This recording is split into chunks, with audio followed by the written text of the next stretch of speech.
Caiu não, desabou. A casa dos petistas desabou, meu. Não caiu não, acabou mesmo. Acabou mesmo. Acabou mesmo. Você sabe por que acabou, gente?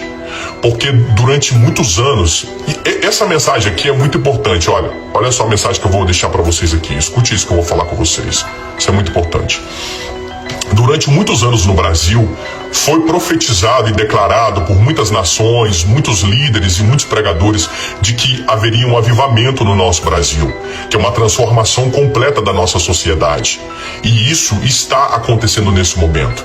E não há como o Senhor estabelecer um governo de justiça sobre o Brasil se não houver antes uma limpeza ética e moral no nosso país. Então agora, nesse momento, estamos passando por esse processo de uma limpeza ética e moral, porque o crime, ele precisa de sair e dar lugar à justiça. Nós queremos um Brasil de verdade, nós queremos um Brasil justo, um Brasil limpo e um Brasil sério. E como que nós chegaremos a um nível de seriedade no nosso Brasil se não houver antes uma limpeza moral e ética? Então, todos esses criminosos que atrapalharam o Brasil durante muitos anos, eles todos serão culpados disso e serão condenados por causa de todos esses crimes. E um detalhe que passou despercebido por muitas pessoas aqui, porque tem muito detalhe passando despercebido. Gente, o presidente Bolsonaro, quando ele tomou aquela facada em 2018, qual foi a mensagem que ele falou? Ele estava quase morrendo. Gente, o Jair Bolsonaro não morreu por um milagre. Sabe o que o Jair Bolsonaro falou lá em 2018? Talvez passou despercebido por vocês não entenderam, mas por mim não passou. Ele disse assim, que em 2014, a Dilma Rousseff estava no Equador, numa conferência que se chamava Conferência Técnica Latino-Americano para Eleições. E dali eles descobriram como que eles ganhariam todas as eleições. Então, a partir de 2014, o plano foi executado. O plano foi aplicado e desde então nunca mais as eleições foram ganhas de forma limpa. E o presidente Jair Bolsonaro só ganhou em 2018 porque o Jair teve uma votação tão assustadora, mas tão assustadora que nem o computador teve condições de roubar o suficiente. Porém, dessa vez, eles conseguiram aperfeiçoar a fraude colocando um computador virtual na nuvem para poder fazer o processamento desses dados. Então, gente, nós estamos derrubando um gigante chamado Oracle. E para quem não sabe, para quem está aqui na live e não entendeu ainda, a Oracle, ela é uma empresa de sistemas que fornece serviços de software para todo o governo brasileiro. Ou seja, todas as informações sensíveis do nosso país está em mãos de uma empresa internacional.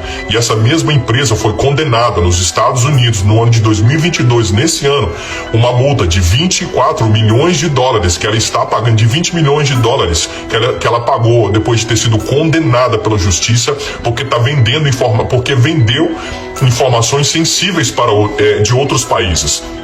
Muito importante vocês entenderem esse final da história, porque o presidente lá, quase no seu leito de morte, e foi por um milagre que ele sobreviveu, ele falou isso, de que a Dilma sabia como que iria continuar, de que o Lula só estava esperando, o momento certo de aplicar o golpe de novo.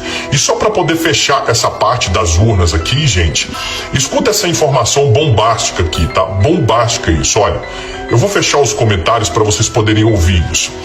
As urnas eletrônicas foram fabricadas e desenvolvidas por um país chamado Cuba.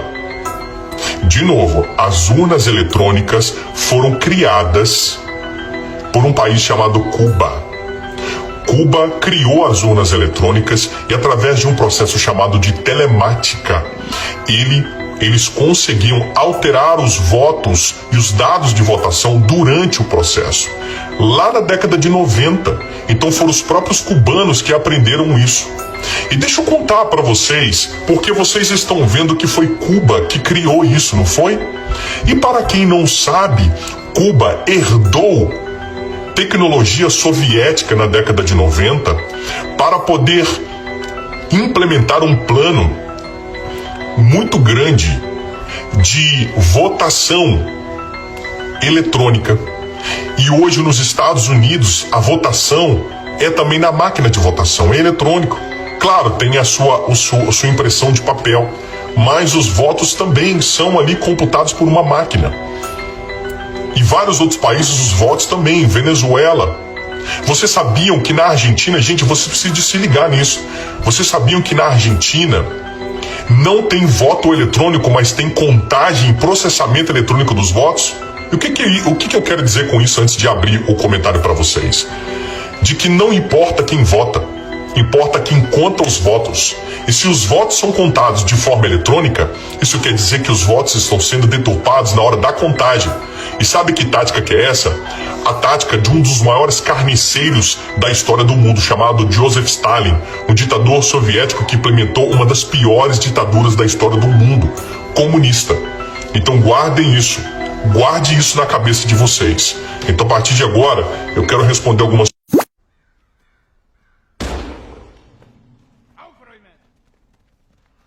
Uai, seu app de vídeos curtos.